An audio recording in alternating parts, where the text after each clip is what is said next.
Sada nam se pridružuje Kaush Arha iz Atlantic Councila u Sjedinjenim Američkim Državama. Gospodin Arha večeras otvara temu regionalne povezanosti i novih mogućnosti koje iz toga proizlaze. Pozivamo gospodina Arfu da nam se pridruži ondje. Izvolite.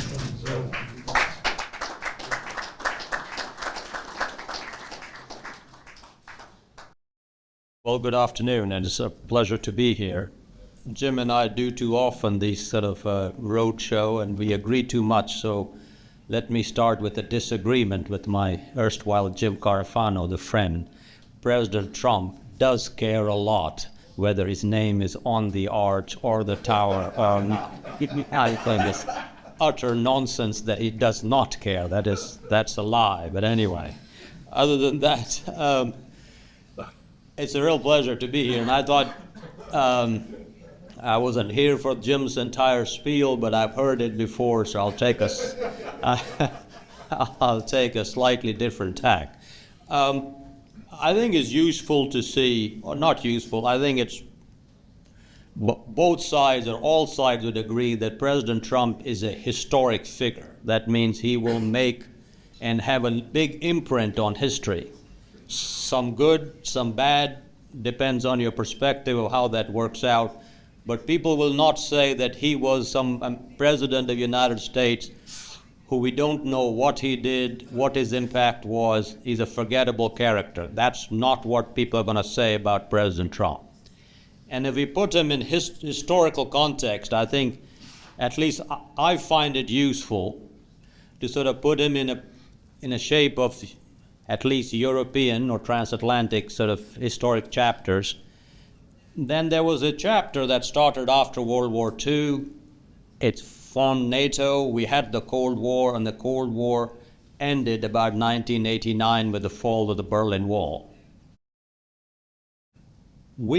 Transatlantic relationships were the strongest during, of course, World War II and Cold War time. From 1989 till I think President Trump's election in the first term, the 2016, but more so in 2022, that's an important and interesting way to look at it, because at 89, people said, as academics tend to do, that we are at the end of civilizations, that democracy has now won everything and there'll be no more challenges and we'll just sort of prosper and rule the world because we have better ideas, better processes, and if everybody just followed us, which is the right thing to do, because if you're a reasonable person, you can see that, then life and everything will be good and we'll be in a land of milk and honey. Now, that sort of idea of that's where the word rules-based order came around, climate change became the issue, humanitarian issues become pretty important, globalization took away, and in many ways our means American policy was that if we could have everybody in WTO, if you could just have everybody join the WTO, then in some ways free societies and free markets would rule, because that is the way you people go into free market, you see the benefit, you get free society. And that's why we Americans and President Clinton argued very, very strongly that China should be in WTO, that Russia should be in WTO. In fact, a serious concern from my European friends saying maybe it's a little too premature to do so, but we did. And sort of Trump kind of got his political feet during that time and found this, in his own word, a bunch of hogwash, to say a better way. And he didn't like it, and he wanted to say something needs to change. Now, he represents that change, I think, from 1989 till 2022, in that episode of time when we got into what a lot of people have decided to define itself, not just me, but that's what I think Marco Rubio said at Munich in a pretty decent way, that we're not going to sit on the sideline and just manage, or oversee a managed decline. A similar term was used by Gary Strummer in a different way, where he just fired the leading person at the Foreign Office, and in firing that he said, these bureaucrats are there they'll sort of tepidly oversee managed decline. So this idea of managed decline is not just one-sided. More than one person has used it. But we didn't really know how to sort of break some crockery or china to move from that part of the world to the other one. And that's what Trump brings, I think, in a historical context to where we are at. Now, what comes afterward? It's an important question, whether we'll be better off or not. But most of us should agree that where we were headed, it had become nothing short of just a platitude. And the rules-based orders, the globalization, allowed our adversaries to use and game the system to their advantage better than us, rather than ours initial view that we'll be able to change them once they got in and they'll be just like us. I mean, that's not what happened. Rules-based order or this globalization did not stop, Middle East wars. It did not stop Russia taking over Georgia and then Crimea and then the rest of Ukraine. It certainly did not stop probably one of the very strident mercantilism of Chinese sort of version of it, or the greatest market distortion probably going around right now with state-owned enterprises. And the way to deal with that, the European way, was if I can just go to China, like Angela Merkel tried, very clearly, that if I can just talk to Putin, I'll sit down with them, we'll reason, and we'll sort of work something out. Or maybe I'll go to China, we'll do it. That didn't work. Niceties didn't work, and hence came Trump, and he thinks, like he said, and like Jim said, he's in a hurry, he want to break system up, and he want to start a new way. And in some ways it goes back to reality which was left out of this vision, which is that hard power counts. Only time globalization and multilateralism works is because the strongest power says that is the way it should work. In absence of that, there is nothing sui generis that people get together and decide that we're going to follow it. And it hasn't happened through history. It didn't happen in Roman, didn't happen in British Empire, didn't even happen in Pax Americana. It's the first time when America said at the height of the power, we should follow a checks and balances, have UN, have Geneva Convention, have other ways to look at. He thinks we were overplayed and we got to correct that. That's where he's at. Good, bad, or ugly, I think it's a necessary break which will happen in any case. He's the catalyst who brought it out. What does that mean economically and where we go? The WTO had, and this sort of brings it to Croatia and where we go is a new way. What happens after globalization? After globalization, global relations and global commerce does not stop. We're not going to stop trading, and none of this has stopped since President Trump was there in the first term or the second term. Hasn't stopped since he has redone the American tariff system. Things are still going gangbusters. It'll continue to go. We are just in a very integrated society and the world around. So what does happen after this? Well, WTO inherently is a very nice academic idea which says as opposed to doing bilateral trade deal or regional trade deal, if we would just did a trade deal altogether, it is far more efficient than doing a whole bunch. That makes a lot of sense in a classroom, makes a lot of sense in a theory. But when you try to put it in practice, it had two sort of inherent issues that were sort of problematic. One is the decision-making system of WTO was unlike the World Bank and IMF, in which there was a weighted voting power, that in IMF, how much money you give in, that's how much sort of your voting power is weighted towards it. In WTO, it's more like the UN General Assembly. It's a one country, one vote. So even if you have to have very tricky negotiations, it's not a negotiation dealt among the large economies, but as much as the United States has the same voting power as Mali does, which sounds great, but when you're trying to make economic agreements, Mali can stop an agreement as much as US can, or lobby the other way around. So that's one issue. And the second part was that it let China in at a different category level than where the other European and American countries were. So you got the second largest economy treated in some ways as a developing economy, so it has less sort of constraints on it vis-a-vis Switzerland does. Now you got this issue which one can fix, but to fix it, you needed a majority vote of every one country, one vote. It's not a straight. So it's an issue that came up, and people weren't that happy with it even before Trump came up, because they went back to doing regional trade deals. Even after WTO, they went back to doing TPP. They said, let's have a trans-Pacific partnership among us, and we'll keep China out, and we'll do this with Japan and US. And we also try to do the TTIP with US and Europe.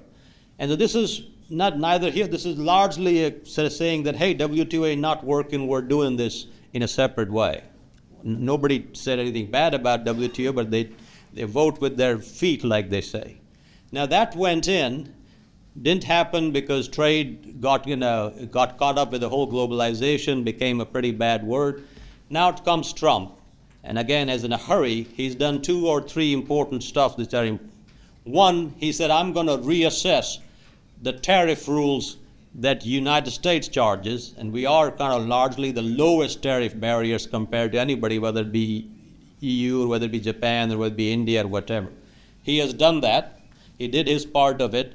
Probably ran into a 10-15% floor, which is more or less what our partners have. So that's one end that he did. But the second thing he has done, which is kind of interesting, is this notion of looking at how do you capture and encapsulate a premium on dealing with trusted partners. So we're going to be in this idea from going from a unrestrained globalization, where you just chase the lowest cost dollar everywhere. If the things are cheaper in China, let's go build there. They're cheaper in Vietnam, let's go there. To a level where you're going to say, okay, I'm going to now move to a more stratified way of looking at stuff, where there's a really high-tech industry or technology, then I'm going to probably not be sharing that with China, with my adversaries. That's what's happening at the moment, whether it be AI, whether it be chips. And then where we are doing furniture making, there is no reason to put any borders, so we still have the unrestrained globalization of before. And in the middle, we'll have to figure out how we deal with electric vehicles, how do we deal with solar panels. They're kind of in the middle mixed category. So you're going to have these 3 levels of categories, and you are putting a premium on dealing with trusted friends. That's where Pax Silica comes in. That's what Pax Silica represents. That's what the whole idea of having a free AI summit that the UK held. This is the idea of a trusted technology with the Europeans, and on 28 between European and Americans going to talk at the Italian embassy in DC. That's where that is coming. But also physically, you're looking now of free and open spaces and how they get connected. So the biggest transformation happening is not a BRI, it is the historic India, Middle East, Europe economic corridor. And that's just 10 times, or at least not 10 times, but twice as old as Silk Road. So from the Roman times, if you looked at it, where are the areas where you find the most Roman coins outside of Roman Empire? You find them in the Indian Peninsula. And you have records which says that Pliny the Elder is complaining, very similar to how Trump is doing today. He's saying that, hey, all the silver and all the gold of Rome is ending up in India because the Roman gentry and Roman middle classes cannot have enough of spices, of silk, of ivory, all these trivial things. And that's why all the money is going there. And the facts say that 30% of the Roman Empire's budget came from the tax revenue on the Indo-Roman trade. Just puts you in the perspective of how big it was. Now that's just reinforcing and reasserting itself through the India, Middle East, Europe economic corridor. President Trump's first term legacy, the biggest legacy, was Abraham Accords. Abraham Accords, people often talk about, is normalizing Israel's relationship with its Arab neighbors and Arab nations. I would present to you that it is more about normalizing the Middle East itself, to turn the entire Middle East from a land of constant strife to one of peace, prosperity, and a hub of commerce, which is what UAE and Dubai wants to be, which is what Saudi Arabia aspires to be, what Oman wants to be, and that is the connection, and that's what India wants to do. So India today is the largest fastest growing large economy. Its number one trading partner is America. Number two now is Europe. Number three may be China. Number 4 and 5 are UAE and Saudi Arabia. So the trade is going, and now you have an India-EU FTA that'll probably drive it even more. So this notion of having an IMEC, and to there, President Trump early in this time, it's sitting with Prime Minister Modi, said, I'm going to build the most beautiful trade route from India to Israel to Italy to United States. Now, he doesn't have to do it. I mean, you can look at it. India says its two biggest trading partners, irrespective of everything we talked about, is Europe and United States. And so this is going to happen one way or the other. It's right now $250 billion or thereabouts. They have targeted to be $500 billion, $500 billion, never 5 for 10 years. That'll make a very big impact. If you link that up with the 3 Cs, then Central Eastern Europe connecting to the Indo-Mediterranean is a very big deal. The entire landlocked Central Eastern America comes through the Adriatic primarily. There's Baltic and Black. And there sits Croatia and Italy now joining as a strategic partner to 3 Cs next week when they meet down in Dubrovnik. And then, like Jim mentioned, no president has done more investment in Central Asia, Caucasus, and have literally a agreement for reconstruction of Ukraine on minerals and nuclear. So this investment in Central Asia, Caucasus, and Black Sea adds another wing to this particular exercise. His focus on Greenland, which is critical to American security, I do not defend his tone and how he presented the case, but that it is important. All you just have to do is look at the map. That had engendered a lot of people to again focus on the entire north, where with the receding ice on the ice pack, it becomes an ocean, a water ocean, much more connected with the Baltic and the Sea of Japan. So now we're dealing with this, the top of the world is a hell lot closer and more connected than it was before. And how do we go about it? Everywhere from Gulf of Finland to Gulf of Alaska, that's from Hokkaido to Hokkaido, that's an important area. So we're going to do that. He went on board to say, can I get more countries to sign up trade, not aid with Africa? He certainly has done a big important issue on Western Hemisphere. So you've got in this sort of post-globalization world, an absolute rush for having trade agreements started by him, but because he started it, a right way to respond was that EU-Mercosur deal with Latin America was sitting for a long time. He was the catalyst that said, we really need to get the Europeans, or we really need to get this deal done. India-EU deal was sitting around for a long time. He kind of pushed it and it really came about to happen. And now EU went all the way down to Australia to sign a trade agreement and wants to join the TPP that became the CPTPP. So it's an interesting kind of a way to look at it. That's why I said, history will be kind to President Trump when they look at the impact of him and not so directed and consumed by his rhetoric, which I think most normal people would have difficulty sort of registering or getting around, whether he's mean or not, or funny, as Jim talked about. Nonetheless, in just the first year, as Jim mentioned, you could make a very credible argument that NATO is a lot stronger than it was before he came around. You can make an argument that the trade deals and agreements between our closest allies are a lot further than they would have been. The idea that we would walk away from either one of those is self-harming to us as Americans. People, just to put this in perspective, both Europe and America says it's very difficult to disentangle from China. China has a big economy, we do it. China is almost 10 to 25% of entanglement with either US or Europe in what the entanglement US and Europe has economically. We have almost $7 trillion of investment in each other's countries. To say tomorrow that somehow it would be easy that I take my marbles and walk away from either our side or from European side, and God forbid, for Canadians to imagine a world where they could sort of somehow extricate. These are delusionary points, not terribly helpful and wasteful, and an extension of the nonsense that was there at the end of civilization period of time. And history, when it looks at end of civilization period, they may largely look at folks who became fat, happy, and delusional and lazy intellectually as to what was there and what our interests were and how can be stronger, and platitude to exploit for policy and strategic thinking.